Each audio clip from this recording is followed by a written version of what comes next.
DTV Odia देखिवा पई subscribe करंतु एवं बेल आइकन को मध्य दबाई दियंतु। भयंकर हेउची कोरोना केबे केउठी केते भयंकर हेबो कोरोना आसिला बड़ भविष्यवाणी जानंतु भारत रे कोन रहिबो स्थिति विनाश करिबो कि कोरोना। नमस्कार डीटीवी ओडिया रो एही उपस्थापना को आपण समस्त को स्वागत। दर्शक बंधु भारत रे पुणी थरे कोरोना व्यापीबा आरंभ करिछि। ए संपर्क रे सरकार जनसाधारण को निज स्वास्थ्यर जत्न नेबाकू एवं अनेक सतर्कता अवलंबन करिबाकू निवेदन करिसंती। तेबे कोरोना प्रथम 2019 शेष एवं 2020 आरंभ रे सारा विश्व रे पाद रखितिला। एही महामारी जोगु विश्व रे लक्ष लक्ष लोकंकर मृत्यु होइतिला। तथापि 2025 रे कोरोनार पुनरागमन पुणी थरे लोकंक मनरे भय सृष्टि करिछि। एही समय सोशल मीडिया एवं इंटरनेट रे पुणी एक नाम भाइराल हेउछि जहा हेउछि रियो टाटासुकी। लोकमाने तांकु जापानी बाबा भेंगा भावरे जानती। 1999 मसियारे आसीथिबा तांकर पुस्तक द फ्यूचर्स आज आई सी इट विश्वर दृष्टि आकर्षण करिथिला।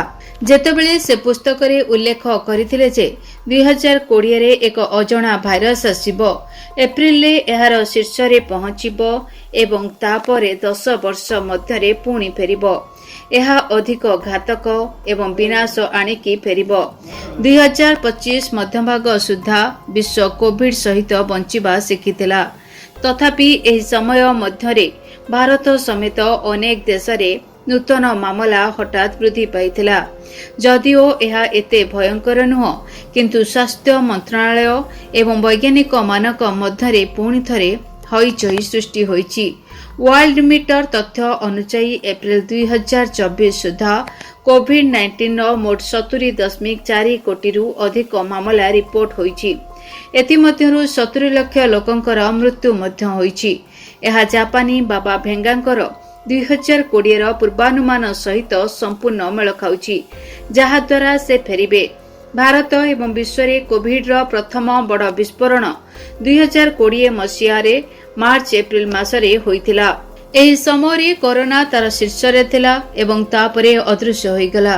तथापि कोरोना विषय रे करा जायतिबा नूतन भविष्यवाणी चिंता सृष्टि करिछि, जहा अनुसारे 2030 मसियारे कोरोना पुणी फेरिबो एवं एथर एही भाइरस केवल अधिक लोकंको प्रभावित करिबो नाही बरं एहा सहित लढिबा पई संबळ मध्य पर्याप्त हेबो। सरकार एवं स्वास्थ्य संगठन भाइरस रो उत्पत्ति प्रकार एवं टीकाकरण उपरे ध्यान देउछंती।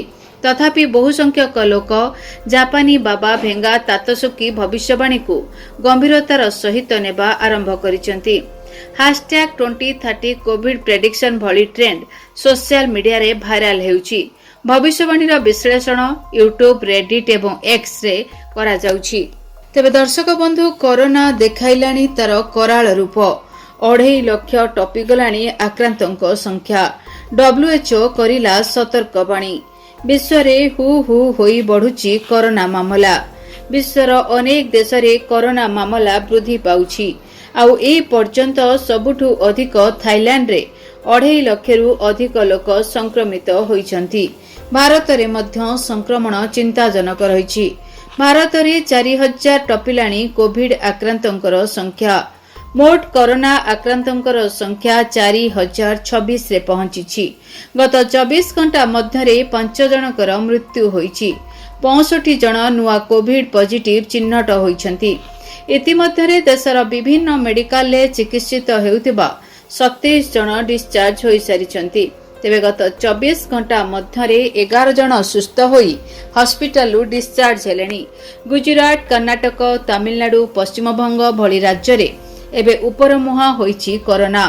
केरल रे सर्वाधिक आक्रांतंकर संख्या 1416 रे पहुंचिछि। महाराष्ट्र रे 494, गुजरात रे 397 एवं दिल्ली रे 393 जन कोविड आक्रांत सक्रिय होछंती। तेबे पश्चिम बंग रे 81 जन कोरोना पॉजिटिव चिन्हट होइछंती। विश्व स्वास्थ्य संगठन बा WHO सतर्क कराई देछि जे परिस्थिति चिंताजनक हेउछि। दक्षिण पूर्व एशिया एवं पूर्व भूमध्य सागरीय किछि स्थान रे भाइरस द्रुत गति रे संक्रमित करुछि। आ 73 देश रे एही परिस्थिति विशेष चिंताजनक। तेबे स्वास्थ्य विशेषज्ञ मानक मतरे वर्तमान जो परिस्थिति रहिछि ताहा चिंताजनक नुह। ए पर्यंत जेतिकी जनकर मृत्यु होईछि सेमाने विविध रोग रे पीड़ित थिले। सेमानकर इम्यूनिटी कम थिला एवं बयस अधिक थिला। संवेदनशील केस रे रोगी माने अधिक सतर्क रहिबा दरकार। विशेषकर गर्भवती छोट पिला वयस्क मानकु सावधानता सहित रहिबा उचित। तो दर्शक बंधु चिंताजनक भाव में वृद्धि पाउछि कोरोना। 24 घंटा मध्य 4 मृत। भारत में कोविड मामला संख्या चिंताजनक भाव में वृद्धि पाउछि। मंगलवार सक्रिय कोविड-19 मामला संख्या 4000 छुईंछि बोली स्वास्थ्य एवं परिवार कल्याण मंत्रालय पक्षरु सूचना रही। स्वास्थ्य एवं परिवार कल्याण मंत्रालय तथ्य अनुसार केरल, महाराष्ट्र एवं दिल्ली रे सर्वाधिक संक्रमण रिपोर्ट होईछि। जनवरी 1 तारिख देश में कोविड संबंधी 32 जनकर मृत्यु रेकर्ड करा जायछि, जोंथिरे गत 24 घंटा मध्य केवल 4 जनकर मृत्यु होईछि। दिल्ली, केरल, महाराष्ट्र एवं तमिलनाडु प्रत्येक गोटे लेखाए कोविड संबंधी मृत्यु होईछि। मृतकों मध्य दिल्ली जड़े 22 वर्षीय महिला एवं महाराष्ट्र जड़े 44 वर्षीय पुरुष थिले, जे जख्मा एवं परवर्ती समय फुसफुस रोगर शिकार होइतिबा इतिहास रही। Bureau report, DTV Odia.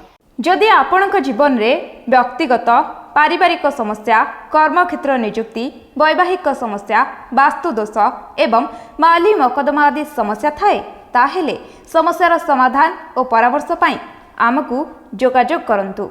ज्योतिर्वेद doctor Bhabani Shankar Mahapatra, Budheswari colony, plot number 26, Bhubaneswar.